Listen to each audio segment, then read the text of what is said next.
How to sign up and create an account on Bolt. Let's get your Bolt account ready so you can book rides anytime. First, open Bolt and tap Get Started.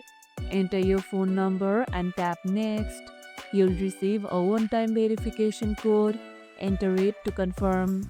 Then fill in your details like name, email address, and payment preference.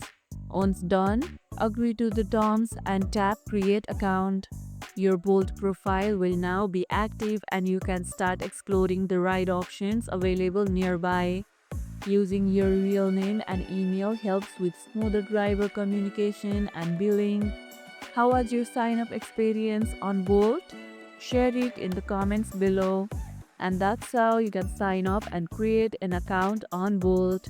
And if this video helped, hit the like button, share it, subscribe, and leave a comment.